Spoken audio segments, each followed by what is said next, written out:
Yeah, well, no, yeah, I know, yeah. Hello, this is Ryan Riccitelli with asnews.net, and today we have a special guest, Keith Lidberg. He's a professional wakeboarder out of Orlando, Florida. Keith was ranked 19th on the World Tour last year, and probably the best person to intro himself is Keith. So why don't you introduce yourself, Keith? What up, everybody? I'm Keith Lidberg. Like Ryan said, I live in Orlando, Florida.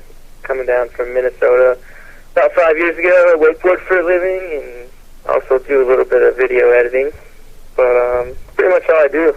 You said you're pretty big into the cable as well, and why don't you talk a little bit about how you got into the cable and how it crossed over to your wakeboarding?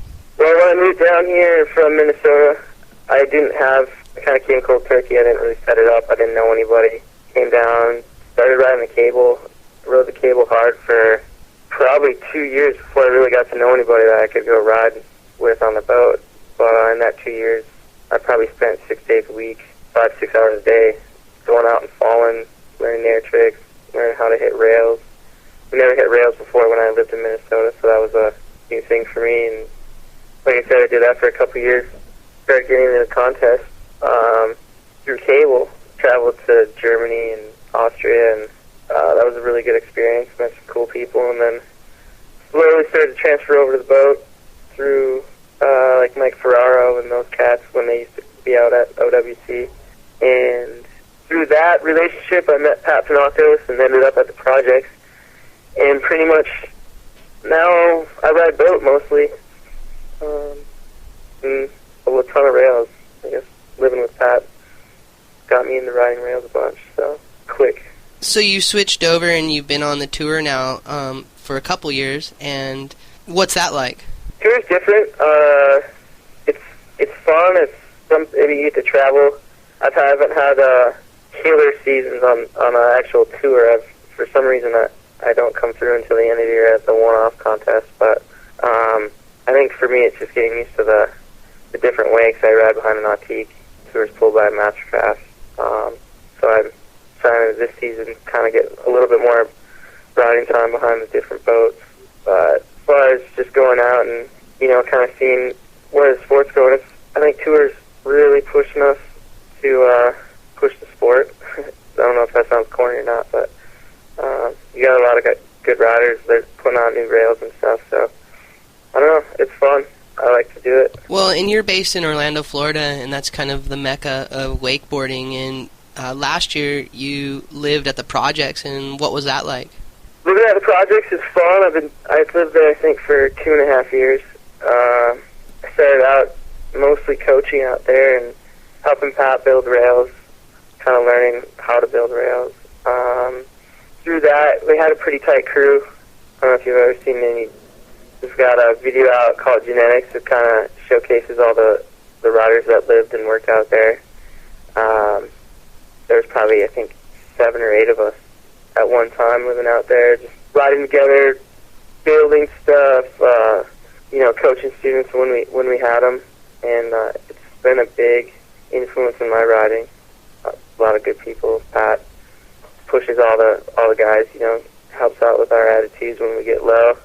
Because we're all not making money and trying to ride and travel, so definitely thankful that I made that choice to live out there. Well, what other sports do you do besides wakeboarding that probably complement wakeboarding? Sports that complement wakeboarding as far as actual riding, I snowboard a bit in the winter when I can. I used to snowboard a ton, but nowadays the seasons run so long I end up sticking on a wakeboard a lot.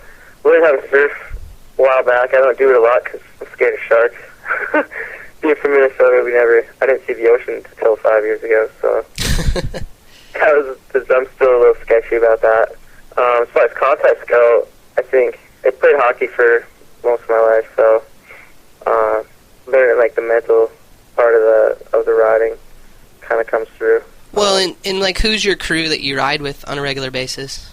It's funny you ask that. I don't really have a solid crew. I'd like to say the guys at the projects, but it's getting to be so busy there. I'm trying to get out behind different boats and get out with different guys just to help push myself. I've been kind of just going out to the projects this past year and getting pulls, but not really riding with anybody. So I guess lately I've been trying to get out with like Kevin Henshaw, Kyle Rattray, and Keith Lyman. I've been trying to get out with these guys. Alpine at Mastercraft, Tom Murray. But my go-to boat is always at the projects, the Nautique. I go ride with like Robbie Jakes and Olivier Jerome, a couple of the guys that coach out there.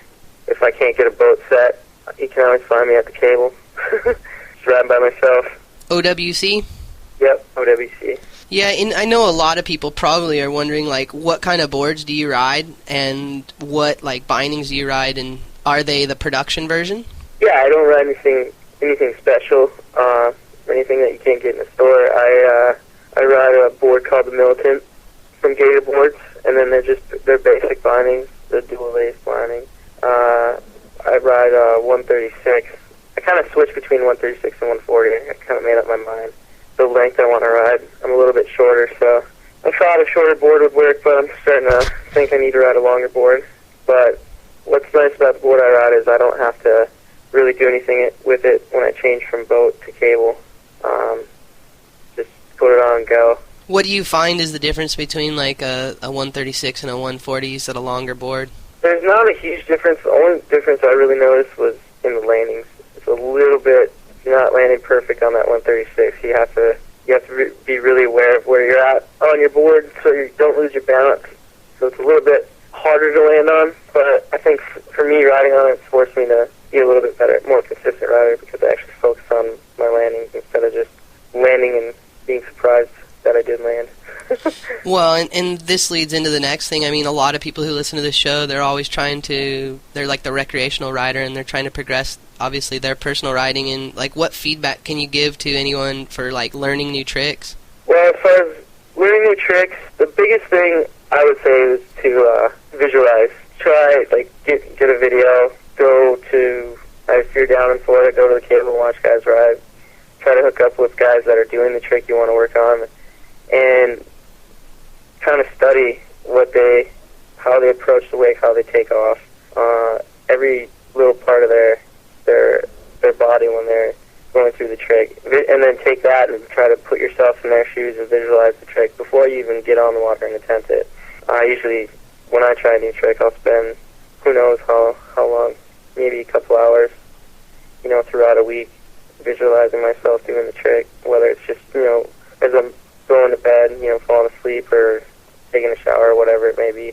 And then when you get out, most likely you're not going to land at first try, so prepare to be disappointed, because a lot of these things it may take you 3 or 4 tries, or it could take you 3 or 4 weeks. Now I've spent countless hours on cable or behind boat making Pat pull me around trying one trick for a whole week. So I guess just perseverance and visualization, and keep at it. Well, and with that said, what kind of cross-training do you do? Do you, like, use a trampoline or anything like that? When I first started, I think trampoline is super beneficial, especially when you're working on spin. It helps with your getting comfortable in the air, and with the handle, as far as handle passing goes.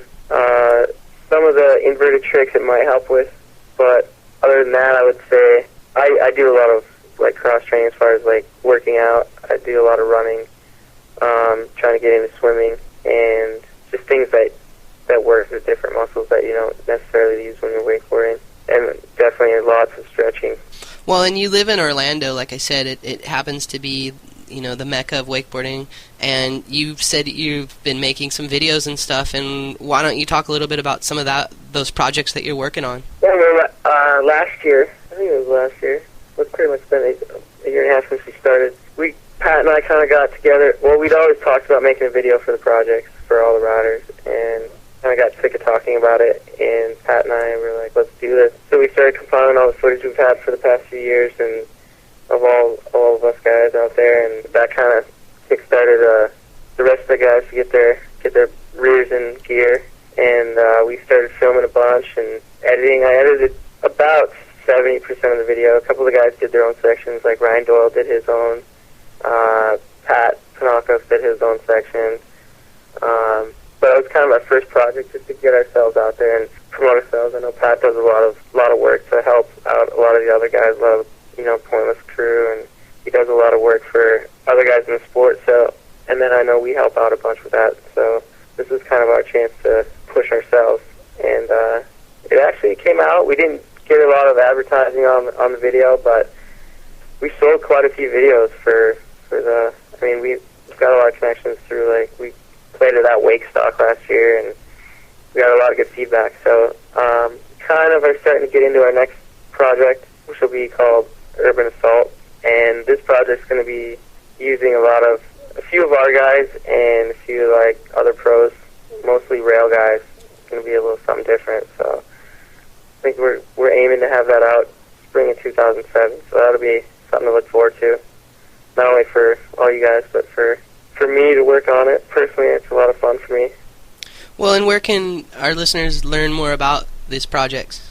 Yeah, Pat and Shane started a company last year called Media Empire Distribution. It's MediaEmpireDis.com. Any links to our video will be on that website for now until we get our own up and running. But other than that, you can check out the projectscamp.com. theprojectcamp.com. Yeah. Well, and here's another question. It's a realistic question. A lot of people look up to the pro wakeboarders and they think that you guys just all get free boats and free cars and free houses to live in. Like, is being a pro wakeboarder all that it's cracked up to be? Man, I wish all these cats could see my debt and my bills. It's definitely not that easy, especially if you're like myself. I never really had a boat. Actually, never had a boat.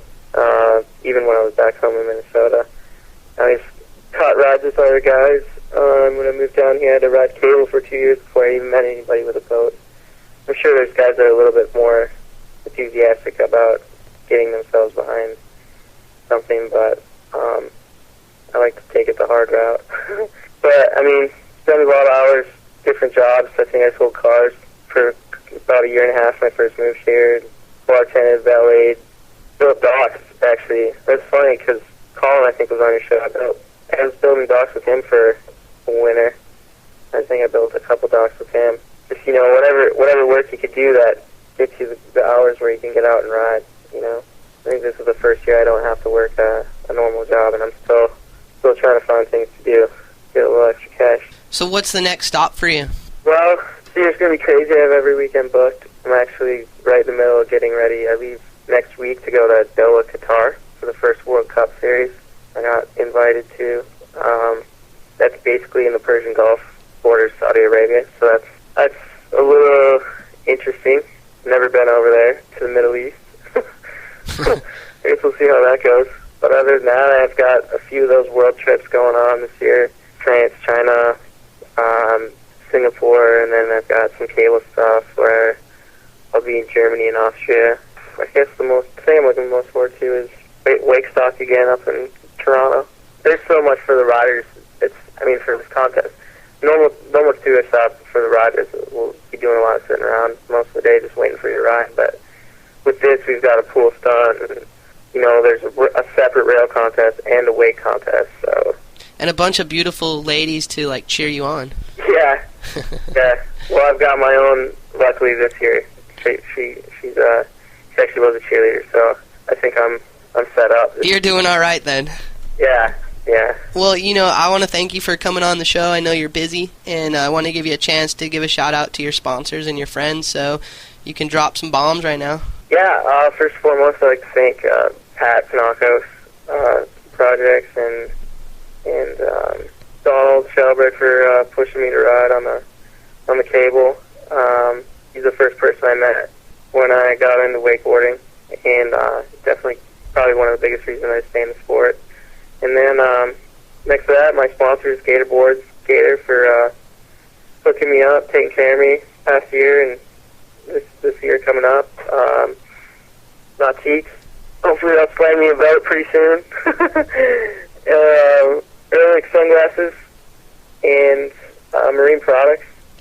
And new sponsor I just picked up O'Neill. So all the guys over at O'Neill, thanks for hooking it up. And I'm excited to be on the team. So then my girlfriend, Amber, gotta give her a shout out For dealing with you. for the boat with me. So I know that's not fun all the time. Well, we look forward to seeing what you do this year, and hopefully we can get you back on the show at some point, and good luck with everything. Definitely, thanks a lot, Ryan. Hello, this is Ryan Riccitelli with asnews.net, and we are podcasting remotely this week. I know it's going to be Easter this next weekend, so we're just putting on a quick show for everyone. I've got Clinton Bolton here. He's in town with the Best Crew. They've been putting on a demo down here in Corpus Christi. So anyway, hey Clinton, why don't you say hello to everybody and tell everybody who you are? Hey, what's up? It's Clinton Bolton here. Flew down yesterday from Florida. Come here and check out Texas again. Been here twice last year, and it's just been killer being back here. Had some good winds. Rode today on 9 meters. It's just been awesome. And we're sitting here at Bucky's in his House. living room, like looking out over Buckland, and it is I think the slider's moving. Yeah, the sun's gone down and it's a full moon, and we were planning on doing a photo shoot tonight, but the wind dipped a little bit. But what do you think of Buckland? Oh, it's awesome, dude. It's just awesome setup he's got out there. He's got all the sliders and kickers. Just literally, you could launch your kite from his dock and just jump in the water. It's just great. Wake up, have breakfast, see what the wind's doing. Just go hit the sliders. And so you guys are down here. You guys are doing this promotional tour, and that's Best Kiteboarding. They've got this big bus. It's filled with kites. Yep. And tell our listeners what you guys are doing. Well, basically, we got our RV here, just touring around the States. We're going to be up in Houston this week, and then hit Dallas, and then go all the way up to California, and then Oregon, and then come back down, go down to Pismo Beach. And so we're just going to be touring up and down the North Coast, and come back down to Texas for the Velocity Games. So, these guys, they pulled up the RV, they pulled out all the new kites, and they invited the local community to come down and try out the kites. And there was a lot of local people that were trying out the kites, and we actually went over to Klein Street, and there was a barbecue over there. And what did you think about that scene? Oh, that was awesome. We had a good turnout. Loads of people came down, check out the gear. And it was cool just hanging out with the locals and seeing their, getting their advice on the gear. Well, you're a technical rider, and you got third in the King of the Air, and, in the last couple of days, I've seen you pulling a lot of new moves, and I've seen you switching between two different types of kites, the flat kite, the Waru, and also the sea kite. I think it was the Yarga. And, why don't... the Yarga Pro and the Nemesis Pro. Why don't you talk a little bit about the different styles of riding, or what each kite offers? That's what I think my listeners are really most interested in. Well, like today, awesome that, you were on the beach, that huge squall came through, and I was lit on a 9 Waru. That was just awesome, because I still got to train, just knowing that if something happened, I had that deep power, which the kite would just completely lose its power, and I wouldn't get yarded. But, yesterday, you did the photo shoot, and I was on a 10 Nemesis. It depends on what I feel like riding, and what the wind conditions are like.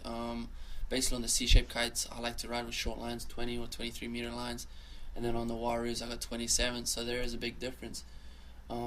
Just when it's strong and it's just gusty, I like to ride the Warus, just it handles a lot better in the gusts, and it's a lot smoother. But it's awesome getting to try new tricks on both styles of kites, the C-shape and the flat kite, so it's incredible. Bucky Ashcraft was out there today, and I saw him jumping as big as I've ever seen him jump, probably the biggest, on the Waru, and it just clicked for him. And, that was kind of like a misconception some people had of these kites. A lot of people don't think they jump that good, and, even including yourself, I seen you catching at least 30 feet of air in, flat water. Yeah, it was blowing 25 into the 30s, and Bucky was out on a 12, and it was amazing. The guy was just jumping and floating there for days. And what do you think the difference is between the flat kite versus the Nemesis Pro, I think it is, or the Yarga Pro?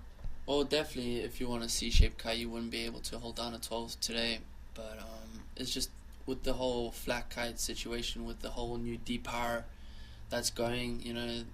It's a new revolution in kite design, and it's just awesome. It allows people to have a bigger kite and hold it down in stronger winds, but yet boost big and get that enjoyment of flying.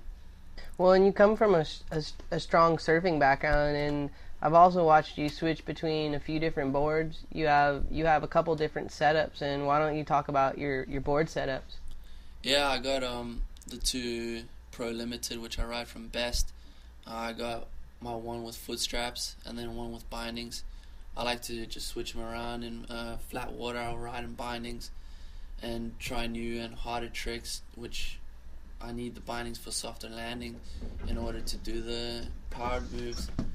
The foot straps, just riding waves and just working on new tricks in choppy water, just allowing me to do that. If I get into trouble, I can release out of my foot straps. Well, and what size boards are those? Those are 124 centimeters. And why do you ride a 124 centimeter board? Well, I got a 130, but due to the limit, which we have in the RV, just decided to bring my 2 124s. Well, Bucky right now, he's loading the barbecue, and tonight yeah, he's outside. looks like they're planning on barbecuing here, and we're podcasting live at Buckland. Like I said, Best Kiteboarding, they're down here in Corpus Christi, Texas. They've come here to do a demo, and every night there's been a happening going on. So tonight, I guess the party's at Bucky's house. Yeah, just getting a few people around. Which rode today. It's a great community. Just chill around. What do you think about the riding area here? I mean, you saw the Gulf side, and you saw the wave situation there, and then you also saw the flat water slicks of Buckland, and then you also saw Packery Channel where we've got the rails and the kicker setup. What did you think of all that? Yeah, those rails over there in Packery are awesome. Just the whole spot, the whole of Texas. There's so many new spots which just haven't been solved and just not found. So if you don't have a boat here, it's crazy. There's so much new spots. Just the wind here blows every day, 20, 25 knots. If you want to ride waves, you go over on the island and go on the Gulf side, surf. Or if you want flat water, just come on the flats and hit the slick. Well, guess what? Guess who just walked in? Bucky Ashcraft just walked into our makeshift studio in his living room. And Bucky, we were talking a little bit about today about the kites you were flying, and you've never really flown that many flat kites. And why don't you talk about your experience on that kite that you flew today?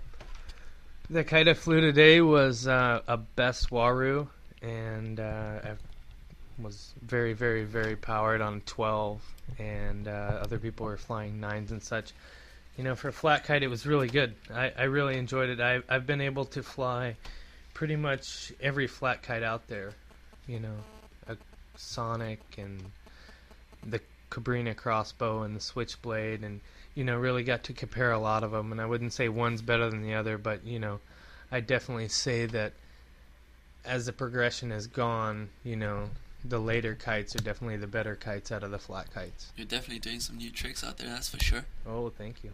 I probably jumped higher than I ever jumped today, but I was really overpowered on a 12 flat kite, so what do you expect? But, kind of reaching out there and going to new heights, so to speak.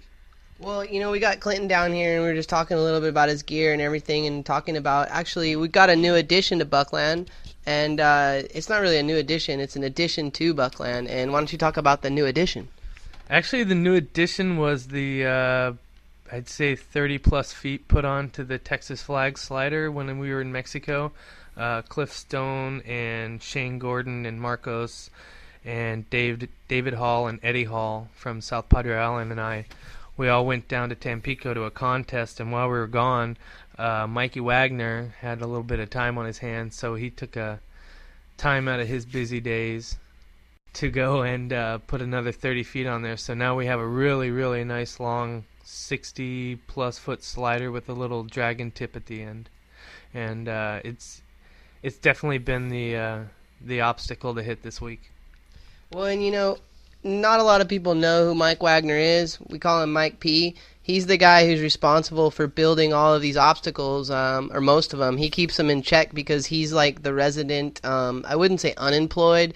I would say he's the guy who just doesn't have the job, who's at the beach every day kiteboarding. And he hits the sliders religiously. He tunes them up. He builds them. And what would you consider Mikey P? Tattoos. So if you come down to the beach and you see a guy wearing a hat and a bunch of tattoos, don't be scared. He's just he's kind of like the beach marshal for all of the rails. Yeah. That's definitely true. And you know, you would think tattoos gnarly people and you know, scary, but if you go look, they're actually really pretty. They're really pretty tattoos. But he's kind of fussy with the sliders. If the slider's just a little bit too much downwind, he has to change it. It's crazy. Well, and you know, Mike P, the guy's incredible, and if you haven't checked it out, you can check it out at http://asnewswire.blogspot.com. That's the video of Davey Blair killing himself, basically cartwheeling that rail. And I don't know if you haven't had a chance to check that out, but I know I showed you that before you came to Texas, Clinton. What did you think about that? That thing is huge. I was really hoping to go hit that, but obviously this morning we stayed here at Buckland and we hit the Texas slider. That was fun. Mike also decided to come and join us. He was also doing some nice killer moves off the lip, and hopefully when I come back down for the Velocity Games, after that I'd like to go down there and check out those sliders in Packland. Let's switch gears a little bit here, and let's talk a little bit about some of the moves you're doing, because you're doing some crazy stuff on the water. You were doing everything you were doing seemed to have a kite loop and a handle pass in it. Yeah, I've just been trying to do kite loop, slim chance to blind, just, you know, doing a whole variety of tricks, a combo. But today you saw me on the Waru just doing the same stuff as I would do on a C-shaped kite. As I said before, it's just what I prefer to ride on different wind conditions. Like on the C-shaped kite, I ride with short lines, and obviously the kite gets a bit more lower when I'm doing the pass from the Waru with the longer lines. But it's just, you know, if the wind's different, I'll just take a Waru or a C-shaped kite. So. Now, you just mentioned, you know, like you said, a kite loop, slim chance to blind. Explain to everyone what a slim chance is. I mean, not a lot of our listeners really know some of the jargon and some of the moves that you guys do. A slim chance, it's an unhooked move, so basically not hooked into the harness. You're doing a front roll, but it's just a half a front roll. You're going 180 into the front, and then you're reversing your back 180.